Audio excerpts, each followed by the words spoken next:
Okay, so let's make a start. So hello, everybody. Welcome to the December seminar. I'm very pleased to introduce Mathilde Morel, who has quite diverse research interests within the general field of development economics. And these include things like linguistics, culture, media, and development. It's quite an interesting area. Climate, sustainable energy and development. And then within that, particularly climate change and migration and access to electricity. And today's paper falls in that kind of last category. Mathilde is happy to answer questions during the seminar. So please feel free to ask any questions. It's, unmute the microphone. But other than that, please keep your microphones muted. And also please remember that the seminar is being recorded. And so with that, Mathilde, over to you. Yes. Do you hear me? Do you? Sorry. Do you hear me? Yeah. So I see I see the screen. Hello. Do you hear me? I was the connection. Yeah. I can. Good. Okay. Yeah, I can hear you. So thank you very much, Matlock, for this very kind introduction.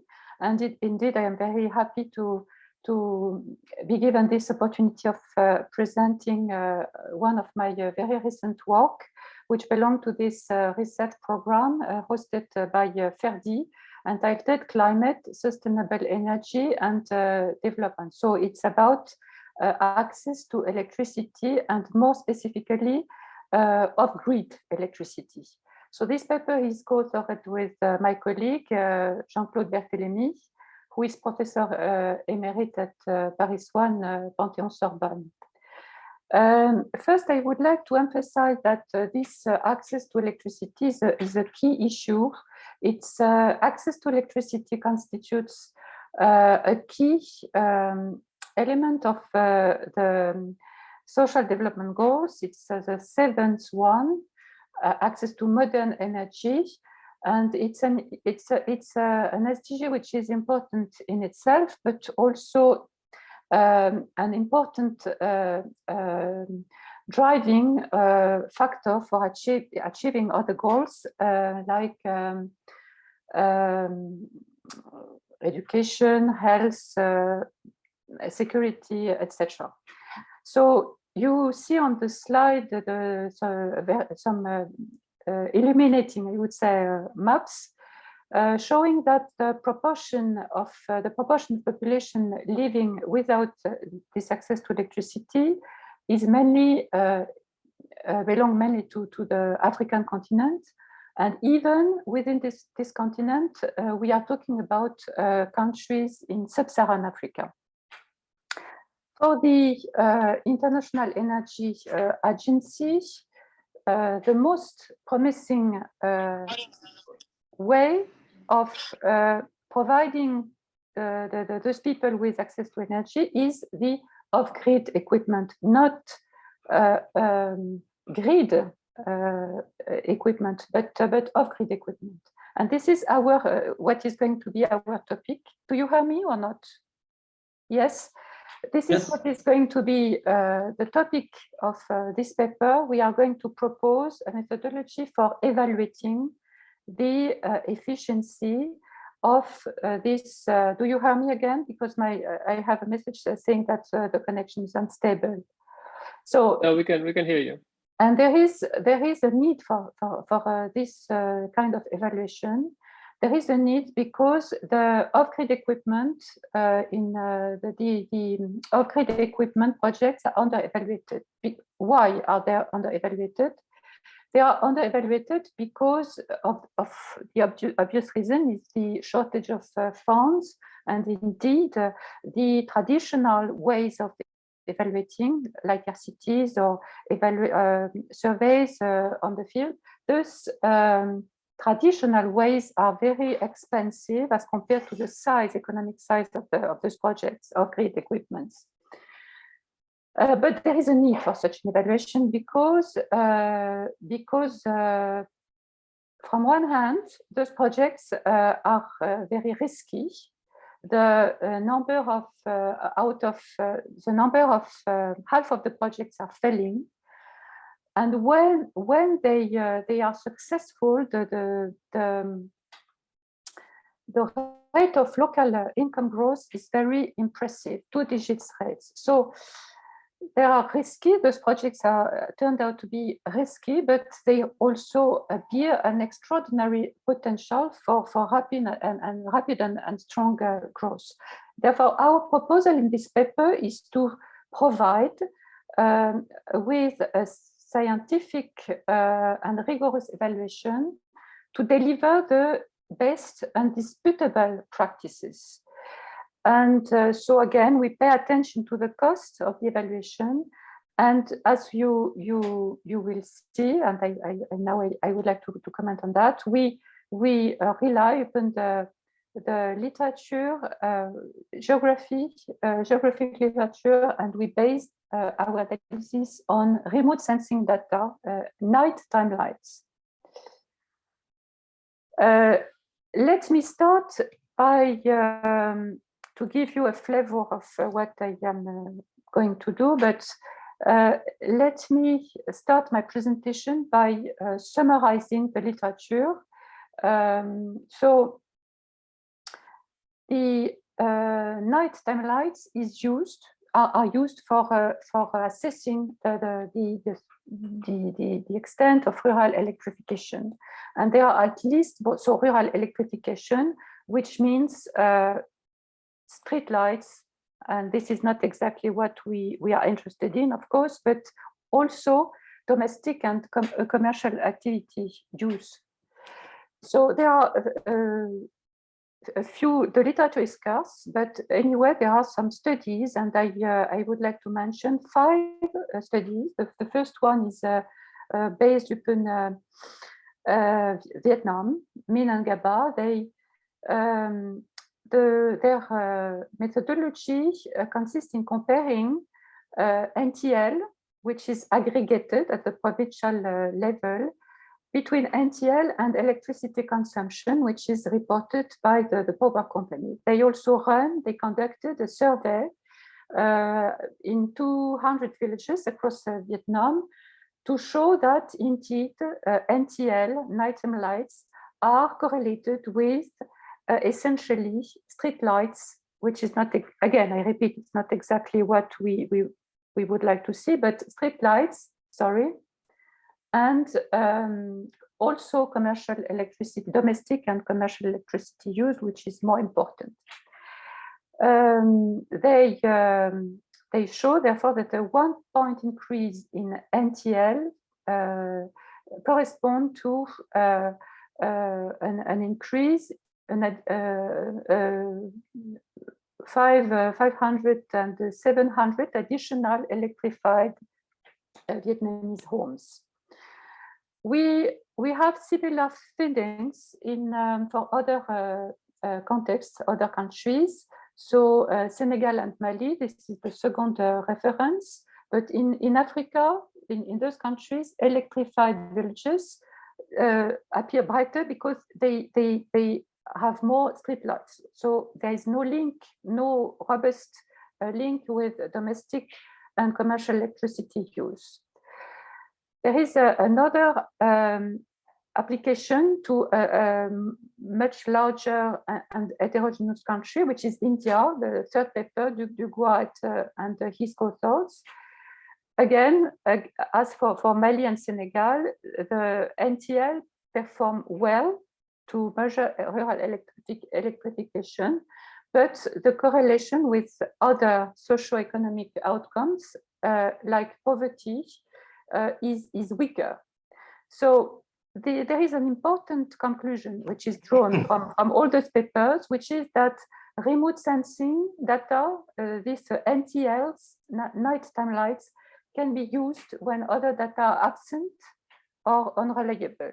Other data like surveys and official statistics, which in many developing contexts can be problematic. There is this Future Energy Program, and in the same vein, the fifth reference mentioned here, Falketa and his co-author. So they provide a fully reproducible 1 kilometer resolution dataset, which contains the number of people without access to electricity. So in each 1 square kilometer cell, so this is much bigger, I mean, at a much more disaggregated level than official statistics, for each year between 2014 and 2018. And this dataset is built on NTL, but also population and land cover data combined. So you must notice at this point that none of those papers specifically addresses the distinction between off-grid and on-grid electricity, while our paper is focused on off-grid projects. This is, so I continue my literature review, and just to emphasize the flexibility and tractability of this remote sensing data. In this literature, which geography is used to correlate the NTLs with other socioeconomic outcomes. So it's about correlation, not anything more, but NTL correlated with the other socioeconomic outcomes in different parts of the world. So like population density, urban population size, the real extent of urban agglomerations, and in some specific countries like China, Australia, or over the whole world. So this can be done, this data from the sky can be, it can be done at a very thin level, much thinner than the world level, the national level. So, it can be also, this is the case for this paper entitled Global Metropolis, Assessing Economic Activity in Urban Centers. So it can be done also, you can reaggregate the NTL, the nighttime lights, which are collected from pixels. So you can reaggregate those NTL pixels NTL, sorry, to achieve a specific target, which is not the focus of the usual statistical offices, like the economic activity. If I give this example, activity generated by cities and metropolitan areas worldwide. So in this paper, the authors show that about 700 global metropolitan areas, each with more than 500 million people, house 24% of the world's population, and they produce 60% of global output. And all this is measured as light through light emissions. Another conclusion point which can be drawn from this literature is that the method is this method based on urban NTL is simpler, and it is less expensive than existing methods for specializing population density. It's very useful, whereas the distribution of income through the population is not available. And it's also very useful, and it can fill in gaps in regions of the world where statistics about electricity consumption are not readily available. Also, the NTL it can be used as a substitute when the traditional statistical sources are not neither reliable nor present. So with this NTL emission of lights, we can measure the GDP of nations at national and sub-national levels. the light energy emitted turns out to be a more accurate indicator of economic activity than GDP, official GDP measured itself. It can be directly observed. It can be easily updated on an annual basis. And therefore, we can compute a global map of estimated economic activity produced at a very high spatial resolution. Also, this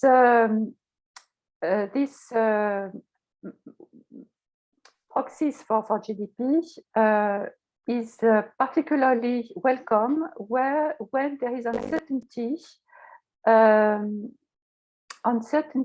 in the measurement of national GDP. And by focusing on changes in NTL used to predict GDP and population growth, one can be provided with a more reliable GDP and GDP measures, even GDP per capita. So nighttime lights has a very high informational value for countries with low quality statistical systems, which is very often the case in the countries we look at, and or in countries where there is no recent population or economic censuses. So this is those are pictures that I borrowed from this paper, which was very useful in our own analysis, eliminating economic growth. Maybe you heard about this analysis published in as an IMF paper in 2019. So this on the left hand side you have the change over time of wealth in Asiatic countries. Yes, I think it's. Is it readable, or can you see that the colors are changing dramatically? I mean, the brightness of those pictures on the left do change dramatically over time from. So I haven't in mind the exact time span, but it's probably the start of the 90s and 20 years after. And on the right hand side, you have the same idea, but across territories, and you have the picture of Korea, North and South Korea. So you can see from this how NTLs can be indeed very parlant, how to say that, how very expressive they are again correlated with socioeconomic outcomes. The conclusion that I found interesting from this literature are manifold. First of all, NTL is well suited for assessing population GDP per capita at all levels, from the smallest one to some subnational and national levels. So from a very fine thin level, which is reaggregated thereafter, and to the level that you want, that you are interested in. So which is of course an asset for us, as we are going to focus on small, as you will see in the following slides, on small villages. NTLs is particularly useful where the statistical systems are absent or not reliable, and even when they exist, NTLs can be more accurate. And when they do not exist, and in many contexts, developing contexts, they do not exist because we are in zones of conflicts, because of the weakness of the states, because of the extent of corruption. So in those cases, NTLs turned out to be an excellent substitute for official and traditional official statistics, more traditional statistics. This is a summary of my presentation. And so what are the value added of this, the paper I'm going to present? First, we want to assess, to evaluate the efficacy, the efficiency of access to electricity, but off-grid electricity. We therefore do not pay attention to the situations where the access to electricity is provided through a connection to the grid. We are looking at a very small local level, which will be within 3 square kilometers. So this, sorry? Sorry? Oh, sorry, carry on. I think somebody didn't mute their microphone, so I just did that for them. So okay, sorry. So very small local level. And also we, as you will see, we are particularly interested in places which are in remote and dark areas. That is, we really want to illuminate when it's possible, but illuminate such situations corresponding to very poor initial conditions and poverty, energy, and energy traps, poverty traps, but linked to energy. So the plan of this presentation will be the following after a very brief review of the literature, but this literature indeed is not so, especially from economics, is not so large. So first, I would like to present the data inputs that we use. So we use from one side a database which is a meta base and which contains a collection of meta papers, that is projects that have been evaluated in the literature. Then I will turn to the NTLs because we have to know exactly the limits of this data, especially for when the luminosity, the level of luminosity is low. I will then move to the methodology and then present the results, discuss those results, and maybe have a discussion with you. So this program, as to which our the today's presentation belongs, this program started in 2016, and it started with the creation of the COSMA, which means collaborative smart mapping of mini-grid action. So again, the question we ask is, are off-grid equipments efficient in achieving access to energy? So the first answer that we provide is through this meta base, which means that meta-analysis as well. This meta base collects all studies, academic studies, published papers, official reports, working papers that have in common to be based upon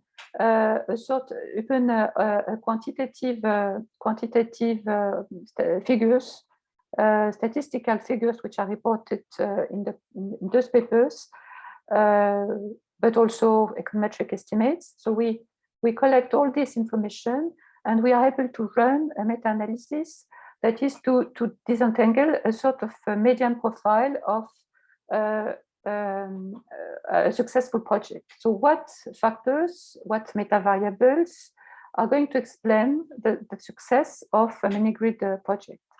And we noticed that the answer, so in this first paper, the working paper not yet published by Berthelemy and Millien, so they distinguished several meta variables, the initial conditions, the type of business model, which sort of what what are the right technical solutions. Also the location, the remoteness of the projects, that is its distance to the closest cities, closest agglomerations, and also the institutional framework, which is a key dimension of the success of that is the capacity of, the institutional environment, the level of trust, the level of confidence amongst the different actors and in the villages. So this is important. The second step, which is what I'm going to present today, we select and we look at this selection of a selection of projects from COSMA, and we try to evaluate their success with an economic methodology which is based on night timelines. So for this selection, the selection of projects is based upon a few set of criteria, but briefly speaking, we have to be able to measure, to track the pattern of NTL before and where exactly the project has been implemented before, and we must be aware of the date of its implementation. So we track the NTL night timelines before and after the setting up of the project. So the one question that we ask is, do NTL, our methodology, give the same conclusions than the methodologies which are not necessarily economic methodology and quantitative, econometric, but do they give us the same conclusions used than the conclusions in the meta papers? Maybe we are able to give something more, and so I will discuss this later on during my presentation. In a third step, which I'm not going to present today, but we want to evaluate ongoing projects. So we are collaborating with a network of partners and policymakers in Africa, which makes our analysis particularly interesting. So we aim at evaluating ongoing projects in sub-Saharan Africa, and we are also, of course, we want also handle the question of causality. Today, I'm not going to raise the issue of causality from the implementation of a project to the increase in economic activity, but this is of course one aspect which is crucial, which is key for our discipline. So the COSMA database, so let me now enter really the details of this presentation by showing you the data that on which we base our analysis, and this is the COSMA, well, a sort of picture of this COSMA database, which is much bigger, of course. So here you have only 8 projects which are included in our selection.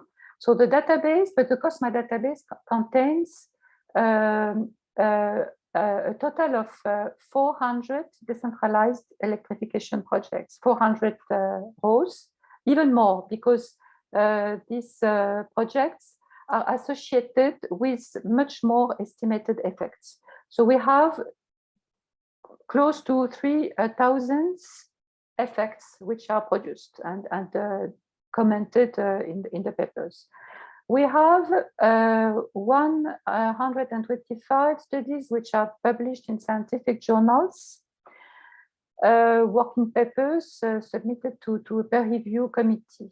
And there is one important remark which has to be done at this point. Only 17 projects, 17 out of a total of 417, which have been submitted for scientific evaluation, based on standard, for us economists, based on standard statistical methods of inference. So most of this literature comes from other social sciences. And this echoes what I mentioned, that is the lack of quantitative evaluation, and at the same time there is really a need for this evaluation, because as I said, the projects are quite risky, and at the same time they can be also very extremely efficient. So for our meta-analysis, we collected 50 projects out of 403, 50 projects that fit the following criteria. The first criteria is a criteria of size. We look at small projects.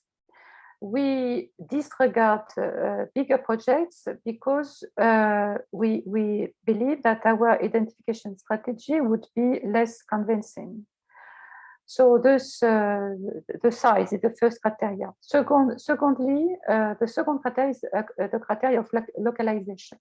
The projects in the publications must be localized with a defined level of precision.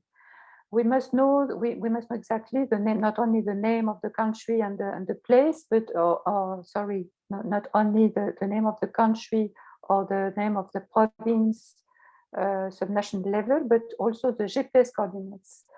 And so in order for the extracted NTL, nighttime lights, to be matched with the project. Third criteria, we are interested in moderate NTL, nighttime lights, because we believe that high NTL would likely be situations of connection to the grid, of proximity to urban areas, in which the effect of our mini grid projects would be hardly detected.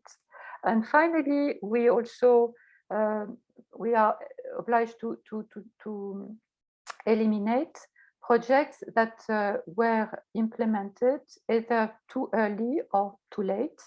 So we selected projects implemented between 1994 and 2017, so that we can use NTL to build a counterfactual and compare the NTL before and after the date of implementation of the project.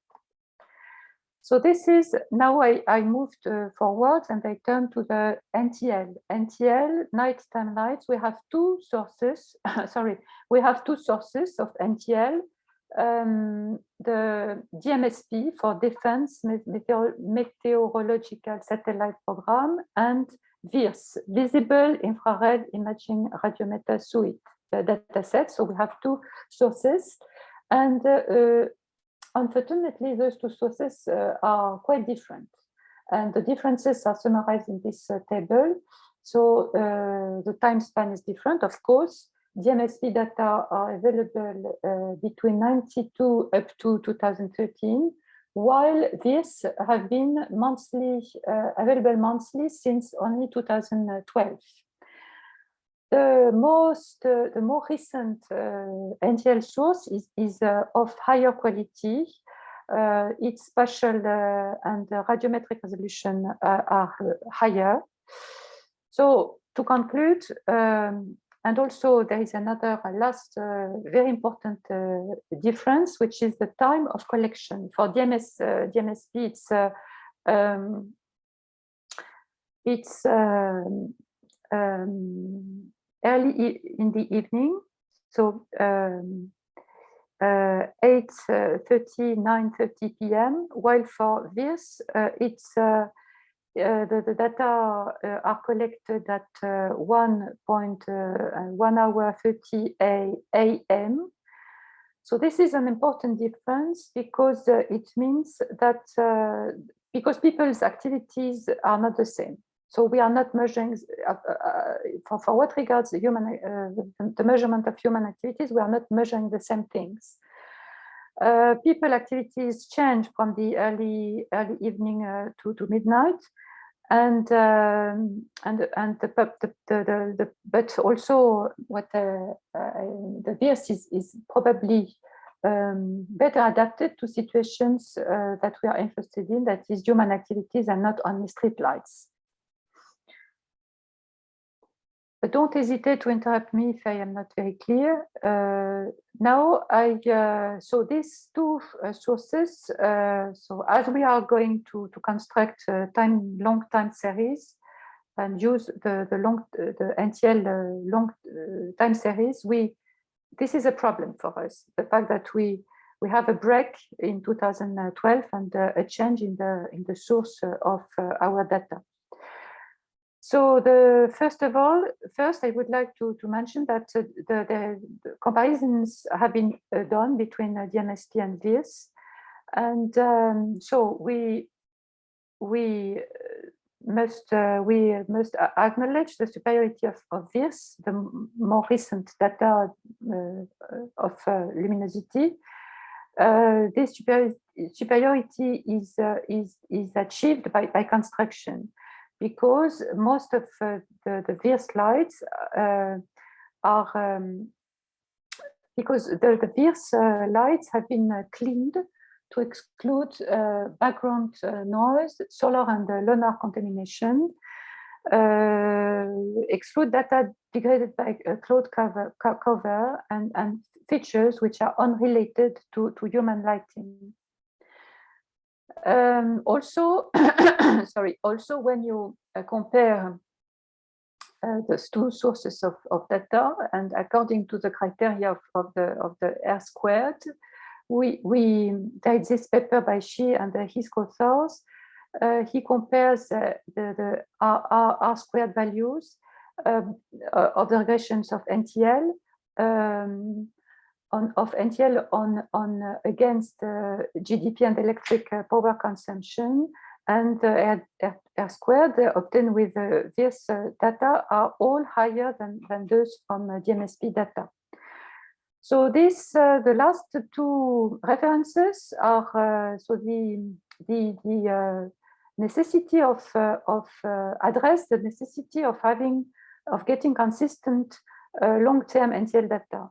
So this is important for us, because we need such consistent long-term NTL data. So it has been done at the local scale using ancillary data sets like surveys and socioeconomic data. And Lee and his co-author estimated the Syrian city lights dynamics between 2011 and 2017.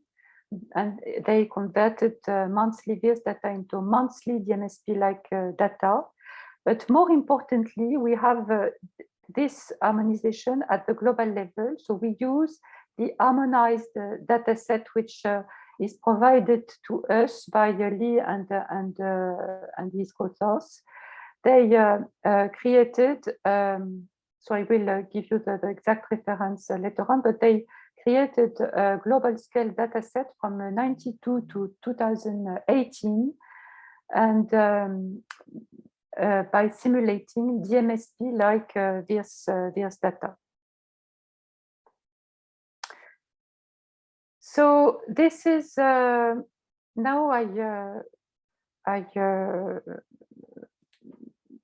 what is our methodology? Our methodology is to collect NTLs. So we have our 50 projects, small sized, well localized, and so we know that according to the publication, the paper in the COSMA database, we know that a project of grid equipment have been implemented. So we are going to track, to follow the pattern of NTLs before the date of implementation and after. The light can be problematic in the following sense. As you see on the slide, we may face the problem of overflow light. That is, light which would come from another place, which would, and our project would be like contaminated by this emission of light from some surrounding places. So we try to detect this by following the procedure which is described first by mapping the 50 projects, and where there is no break in the light emitted by the project itself, and other sources of light around it, we consider that there is a risk of light overflow. So if you look at the project in India, which is left-hand on the left-hand side, we see that there is so the project is well localized, but we see that there is places around which emit light and with no break. So this is there is here a possibility of contamination. While at the right-hand side of this slide, the project is exactly in the middle of something which is quite dark, and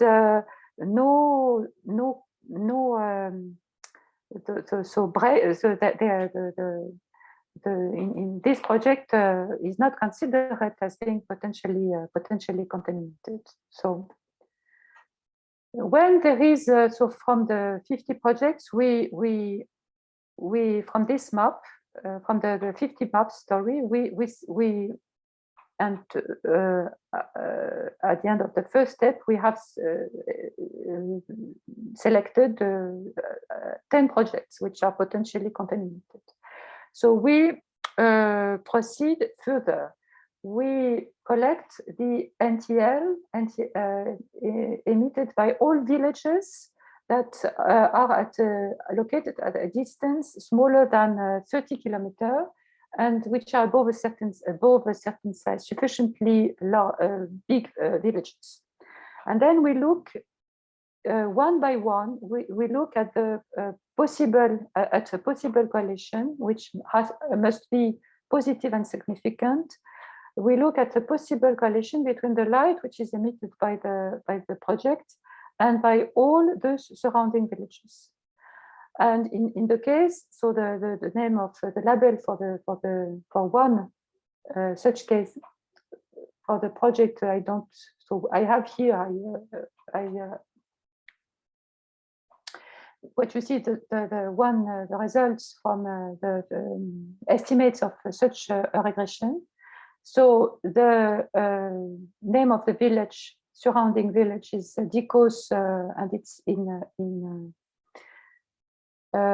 its coefficient is 0.21. It's positive and highly significant. So for this project, we consider that there is a possibility of contamination. And in the last step, we check whether after the implementation, so this the year of implementation of the project is the vertical red line, line in 2000.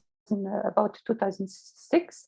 So we see whether after the implementation of the project, there is a clear departure from the pre-project trend or not in the suspect village. So the suspect village is in the blue line, while the project that we look at is red. So left-hand side, we see that there is, for the project itself, a clear departure from the pre-trend and counterfactual. It's not the case for the blue surrounding village. In that case, we consider that there is no contamination. The opposite holds for the right-hand side picture graph. Here we have two departures from the pre-trend pattern, be for the village which is considered, or for the surrounding village. So in that case, we have to exclude this village, this project, because I mean, the pattern of the lights, the NTLs that we observe after the setting up of the project may be blurred by contaminated by the what happens around. Now our method. I would like to present our methodology. It is based upon the construction of a counterfactual. So we look at the patterns of NTL before the date of implementation of the projects, and we continue this pattern, this counterfactual after after T0. This counterfactual refers to what would have been if the project, in the absence of the project. So this is for us a proxy of what would have happened in the absence of the project, the installation of an off-grid equipment.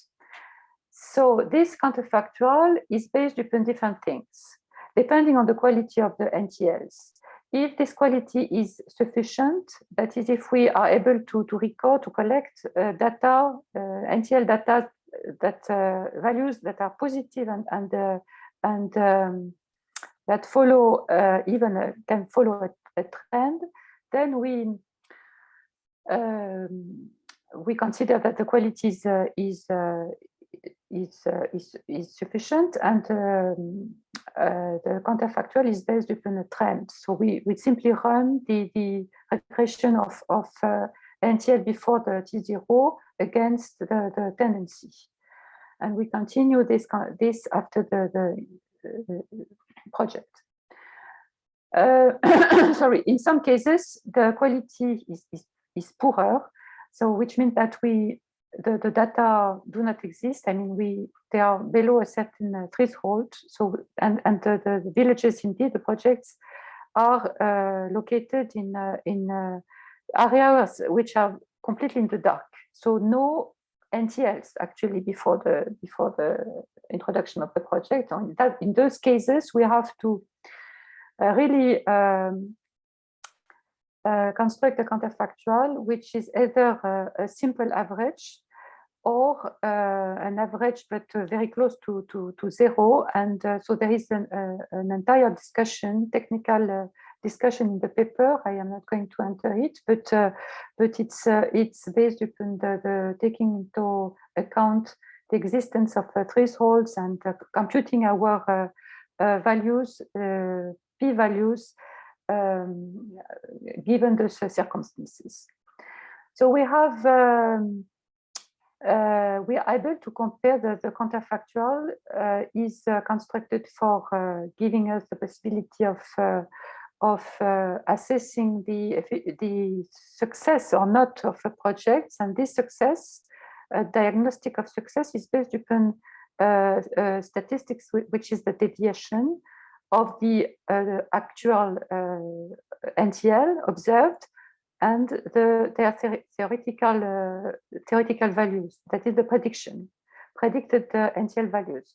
If the deviation is significantly positive, then we consider the project to be successful. If it's not significant and even negative, it can be negative in some cases, then the project is considered as being a failure. So this is how the results look like, but graphically.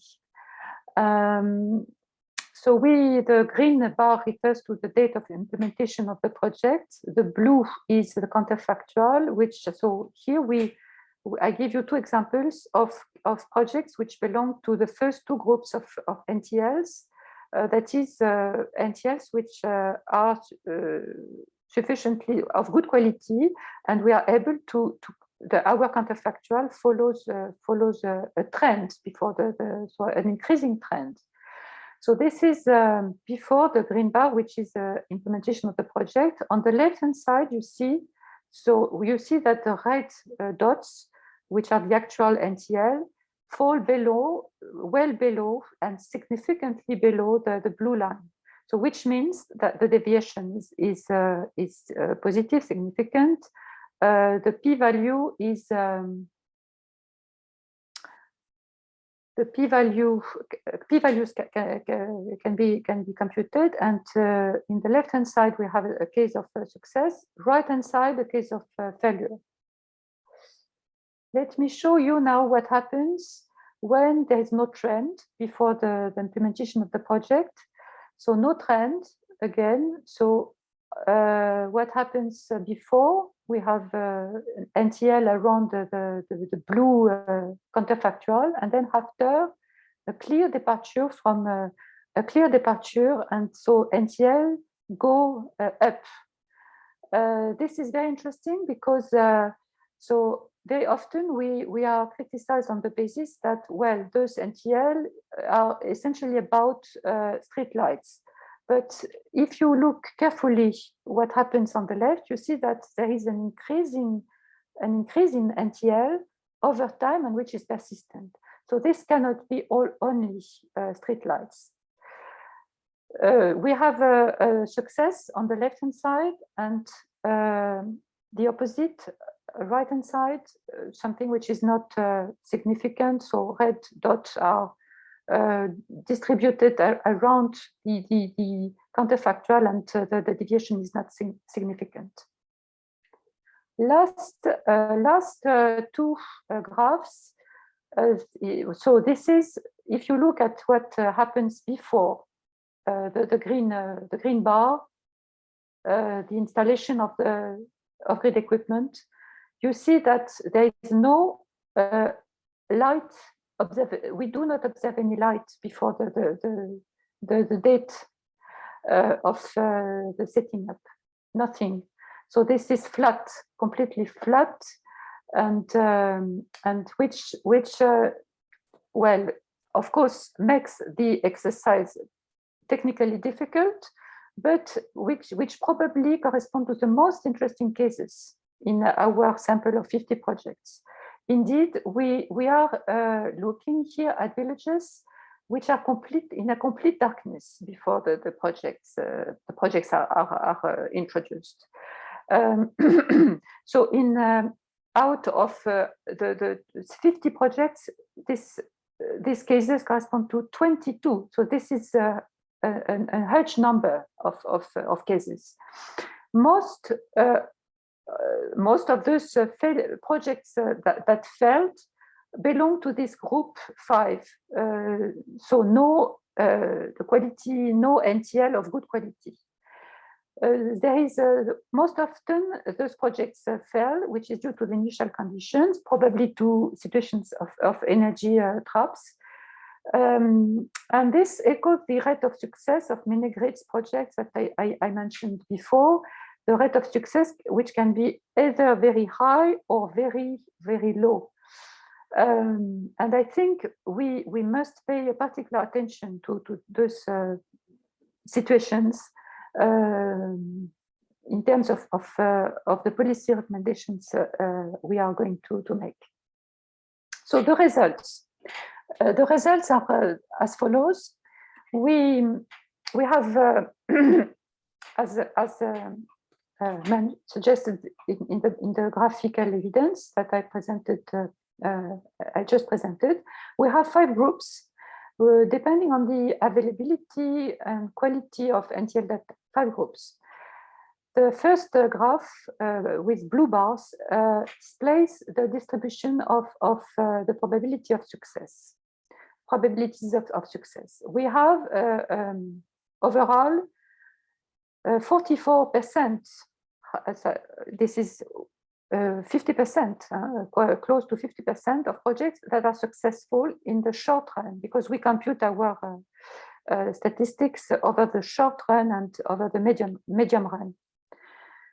So 44% are successful in the short run, and for those projects, the deviation over the short run, 3 years, about 3 years, the deviation is the probability for this deviation to be positive is larger than 80%. Instead of the usual 10 and 1, 5 and 10%, we take 20% because of But we can also we just to select a larger sample of successful projects. We see that the distribution has two modes, so which refer to the two groups of countries, those who belong to the groups 1 to 4, and the other one, the last groups which embraces the 22 cases of group 5, initially in the darkness. So if we restrict the analysis to the first 4 groups, if we restrict the analysis to the first 4 groups, so the orange and the probability of success is very high. It's 68%. For the second group, as I said, we have only 3 projects out of 22 that have been successful. So the probability, this probability drops to a very low 14%. 14%. So the first conclusion that we draw is that the initial conditions matter, the initial level of energy, of darkness, and we face traps which are very typical for the context of economic development we are looking at. Then we use the reference that I mentioned before, Eliminating Economic Growth by Yu Ying-Yao and Yao, 2019. In this paper, you will find an estimated elasticity of NTL to GDP, which is about 2.5, and this elasticity varies across countries. Low-income countries have the highest estimated elasticity, which is 2.5. So we take the median case of in our sample, and we compute that the income. This is the graph, which is the last graph in this slide. Which we compute the growth. It is very impressive. It is the income doubles within 10 years, but it echoes many examples of takeoffs in emerging countries at a more aggregated level. So this is an interesting case project. Which was so the paper is published in 2010, and the authors are looking at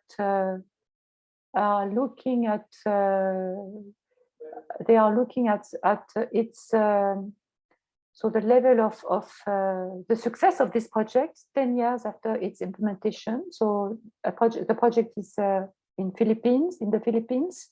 It has been installed in 1999. It is evaluated later on. So in 2010, and you see that according to our NTL here, so indeed, there is a significant gap deviation from the counterfactual. So it looks like the project has been successful. But if you consider the whole period from the green bar to the end of the to when the NTL is as long as the NTL is available, so you see that there are wide fluctuations, and this year where the project has been evaluated is not representative at all of all what happens before and after.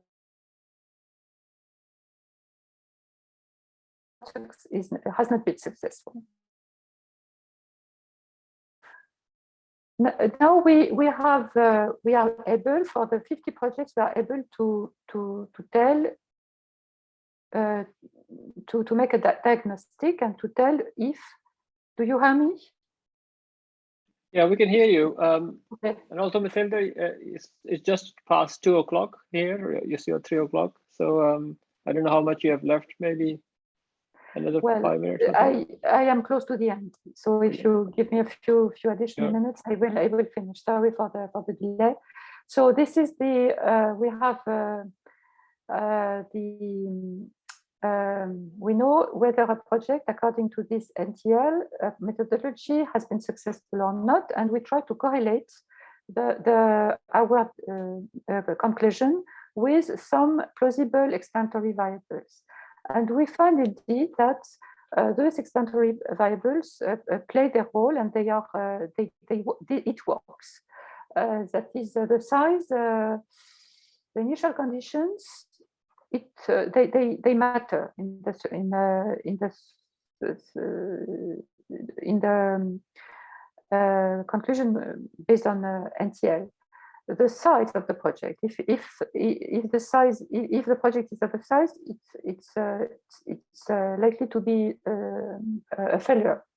The technology, the solar methodology, the technology is increasingly successful over time.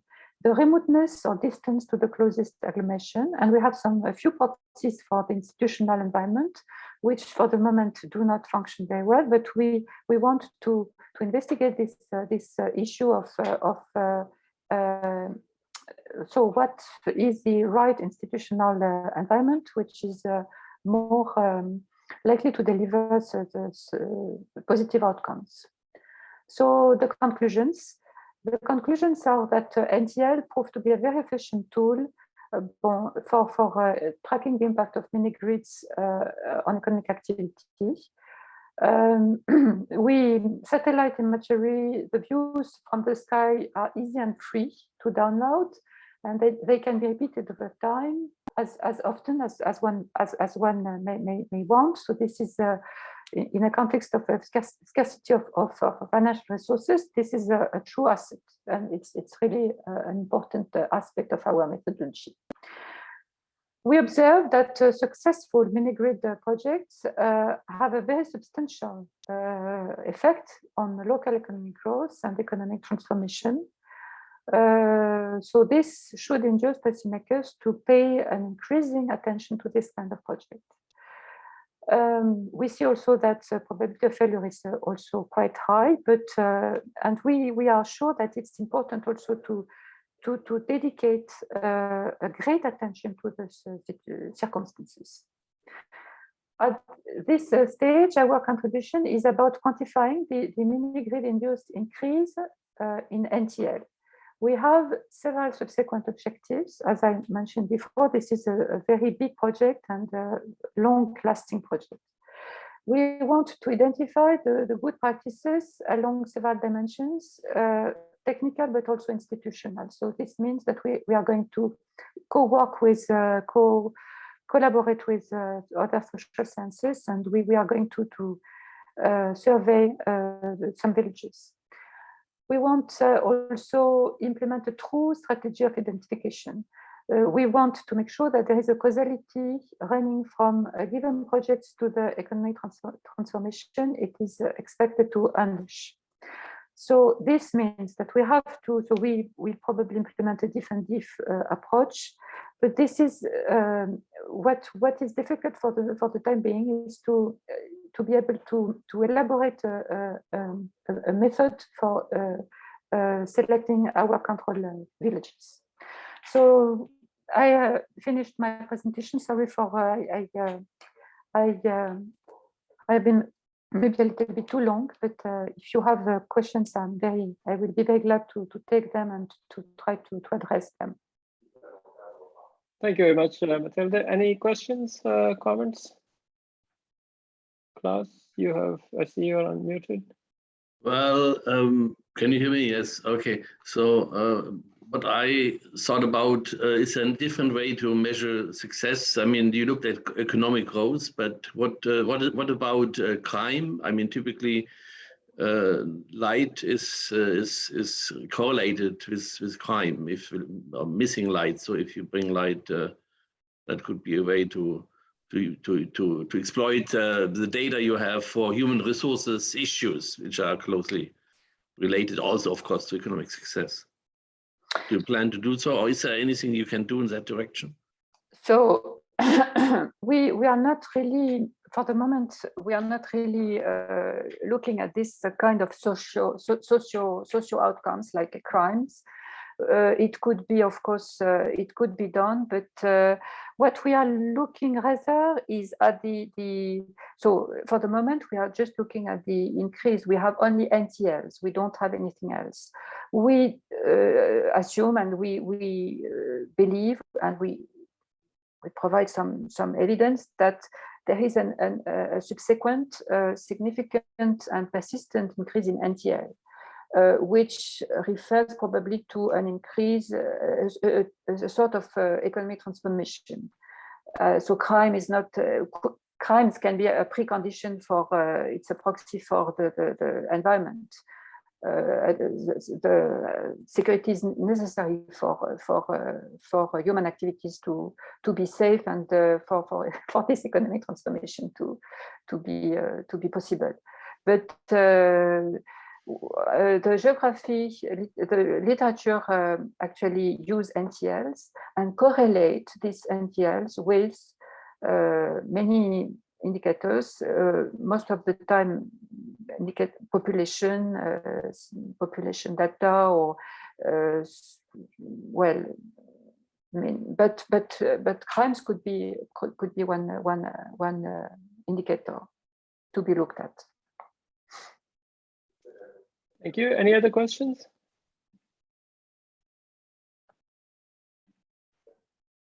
Well, very interesting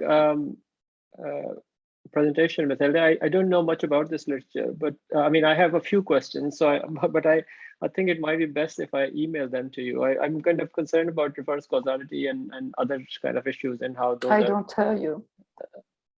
Oh. Okay, I'll email you some of the questions. I see. I hear you now. Sorry. You okay. can, No, don't worry. I'll email you some of my questions because I think we have yeah. So I have a few questions to kind of understand exactly what are the implications of these things. So what we'll do is best is I think we stop here. Thanks again. I can understand how challenging these kind of things are to kind of figure out exactly the impact evaluation aspects of these things. So thank you. thank you very much. Yeah, and to everybody else, happy holidays, Merry Christmas, and whatever else. We will see you in January. See you in January. Thank Goodbye. you very much again for the invitation.